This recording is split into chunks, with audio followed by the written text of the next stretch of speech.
The letter she never sent. Sometimes silence speaks louder than words, and sometimes the words we never say haunt us the most. This is the story of a letter written in love, sealed with tears, but never sent. Her name was Elena, a quiet girl from a small coastal town where the waves whispered secrets to the shore every evening. She loved the sea, maybe because it reminded her that even the calmest things could hide the deepest emotions. Every morning, she sat by her window, writing in her journal. But today, she was writing something different. A letter. Her hands trembled as she held the pen. Each word felt heavier than the last. The letter began simply. "Dear Daniel, there are so many things I've never told you." She paused.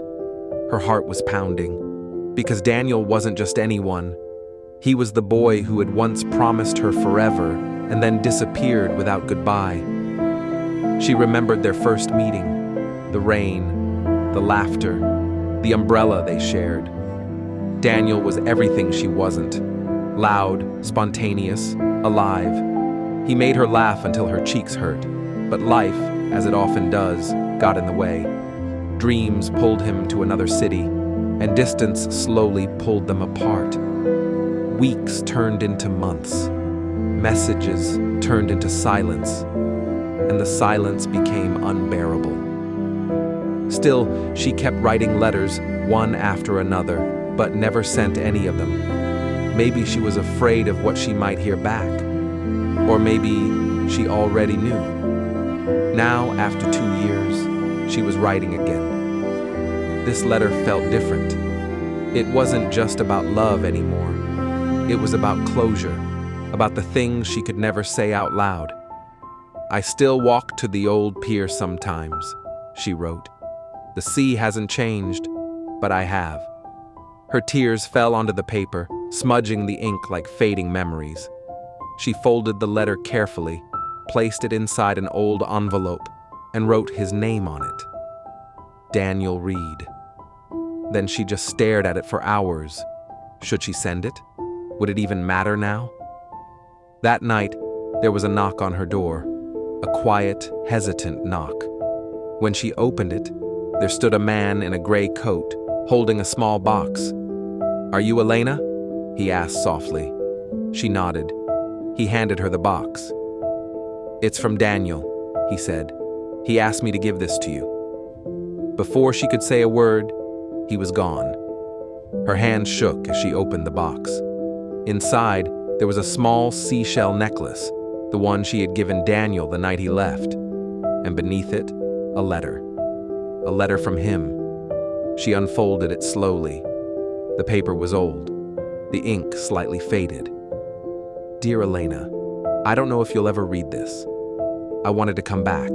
I swear I did. But life has a way of pulling us into storms we can't escape.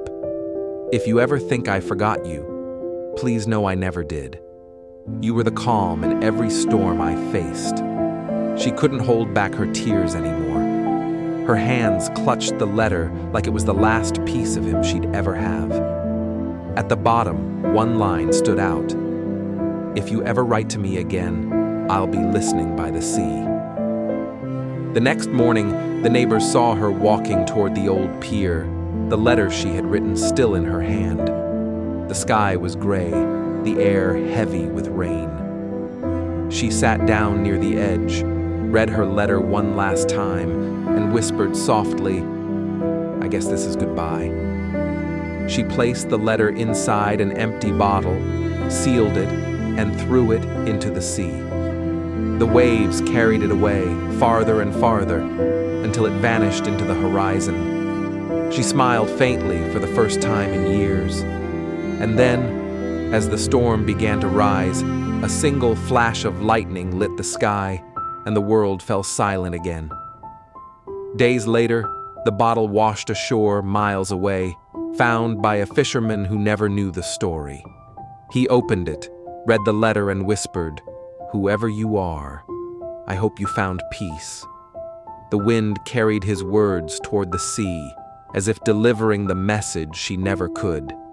And maybe, just maybe, somewhere beyond the horizon, Daniel heard it. Because sometimes silence really does speak everything.